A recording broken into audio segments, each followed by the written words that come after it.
Good day, Lotus aficionados. So we have another car here from the Kyosho brand of model company, and this is of the Lotus Evora GTC. It came in a blister pack, but I took it off the stand already to save a little time. It does come with this little Japanese info card, and this is interesting. I've never seen the licensing on this card before. I have no idea what any of that text means, but there are two other color choices, which are actually probably nicer than this white one. This is like a dark green and yellow. That one would have been the one to get. But this still looks pretty good. Let's compare it to the photos. So the Lotus Evora, its name, like all Loti, begins with the letter E, but it's taking some letters from three words: evolution, vogue, and aura. So Evora. Okay. And then it's an interesting vehicle because even though it's mid-engined, it's actually a 2+2. There are two tiny seats in the back, so you could actually bring like some kids or a dog along, which is quite interesting for a race car. Although honestly, I'm not sure if this one has two rear seats, because this is based on the Evora GT4 Enduro race car. It's not, it wasn't based off of a road Evora, so they may have stripped those rear seats out. But the regular Evora does actually have four seats in it. And then it's supposed to have a transversely mounted V6 engine that produces around 450 horsepower, and I imagine that power is being helped by the fact that Cosworth Engineering had something to do with this engine. Okay. So they also, being a race car, and they actually stripped a lot of weight out, but the GTC stripped more weight out of the regular GT4. So this thing actually has carbon fiber doors and plastic plexiglass windows. The wheels are 18 inches, and it has ABS brakes and traction control, which is kind of odd again for a race car. So I would think that those would be banned in racing, but maybe club racing? Not really sure what events or series this thing races in. Okay, well anyways, that's all I really learned about the car, so we've already gotten a start at the model here, looking at the side view.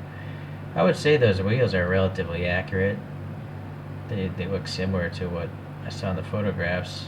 These aren't lug nuts, it's a center knockoff.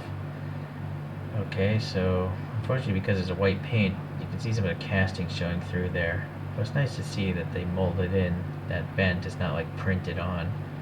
And this is molded nicely, this undercut to the door. Right? It's in shadow, not in shadow. The vent behind the wheel is molded in, but unfortunately no black paint there. But there is paint here on this little silver thing, this marker. Same with the door handle and the fuel filler. Those are all painted silver, it seems. Oh, you know what? Maybe the door handle isn't. It's really hard to say because it's... I can't even tell. No, I don't think the door handle is painted, so I take that back. Okay, so no paint in the mirrors, as usual for a Kyosho blister pack. But there is some paint up here on this little canard, and then the chin spoiler here is a thin piece of plastic because it's part of this plastic base. Whoa, now this is interesting. I've never seen vents on the bottom of a Kyosho, but they're there. Look at that. Well, they blanked off, but it's cool that it goes down, up. And this is screwed together, so it must be one of the latter releases. It's running on rubber slicks here. Alright. What is this? Alright, that's just some random gunk. I'm not sure if this is part of someone's personal collection or what. Alright, the Lotus on the wing is printed nicely. It's a tampo print. It's not a decal that can crack off in the future, so that's good. So the back end, yeah, Lotus is printed over GTC. This black racing stripe seems okay. We got some translucent taillights, looks good. Some sort of holes here. Not sure what those are. And then I guess that's supposed to be the muffler and two exhaust tips. It's really, really far in there, so it's hard to see. Okay. So it's nice that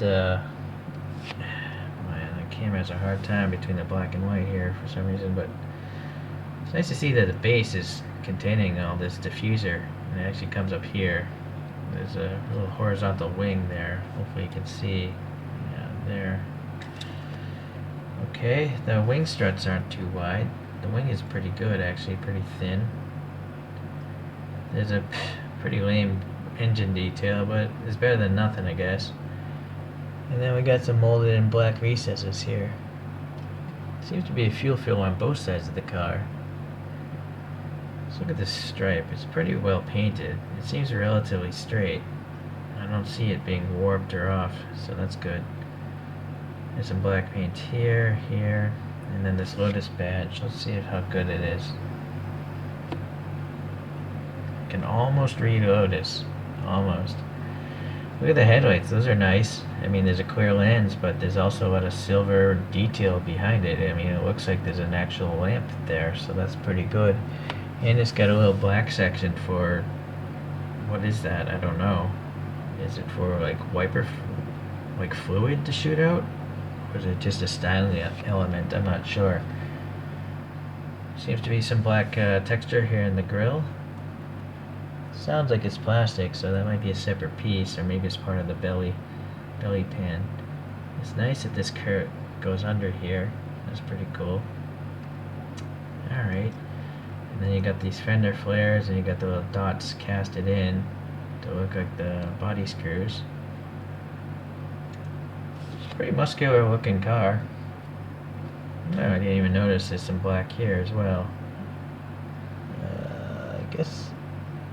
I think that might be plastic as well. It might be part of this interior piece. Alright, so there's one little windshield wiper blade sticking up, and it's painted black. And then the Evora on the windshield is tampo printed as well. So that's nice. So we got two racing seats.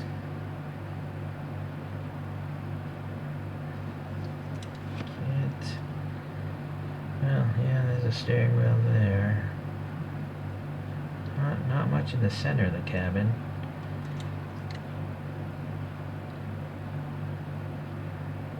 Yeah, that's all I can really show. The windows are too shallow and it's dark in there.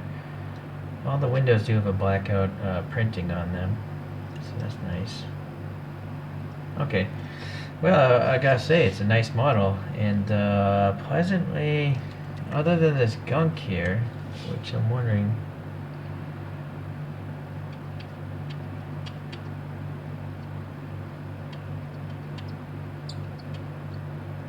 yeah, I'll polish that out.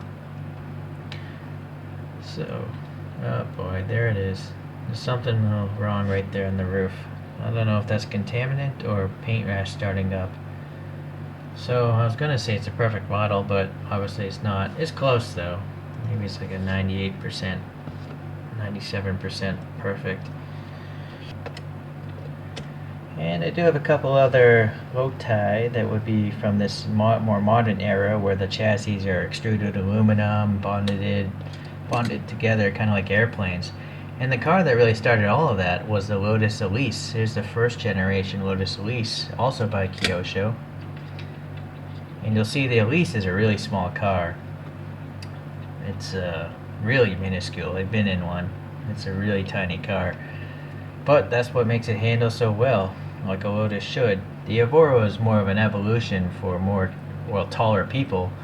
I think the president of Lotus at the time was a tall person, like 6'5" or something like that. So the Evora can actually fit two really tall dudes, as well as that dog in the back, at least the regular road-going version.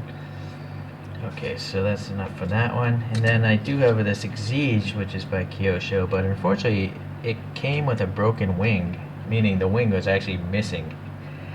But I actually like it without the wing on it. So I haven't really bothered to get another Exige because, well, I kind of like the clean styling of this thing without the wing. Sure, I'm sure it doesn't handle as well in the real world if you took the wing off, but it looks clean. So I like it. But again, the Exige is a smaller vehicle because it's based on the Elise, so I guess that's a better idea, in fact.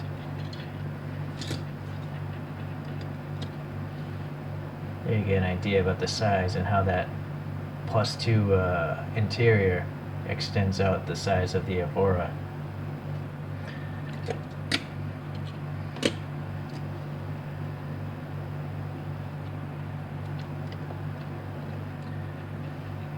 Alright, well, so if you like race cars and Lotus cars, you know, or just aggressive looking vehicles, I definitely think this is worth picking up. Preferably in maybe the other colors, although for a white vehicle, because of the racing stripes and the wing here, I think the black details really make it shine. You know, that stripe going down the side of the door and all that stuff, the canards. So actually this is pretty cool. I just think the other colors might be cooler, but I went with the cheaper option this time around. Alright then, well, appreciate you guys watching always. See ya.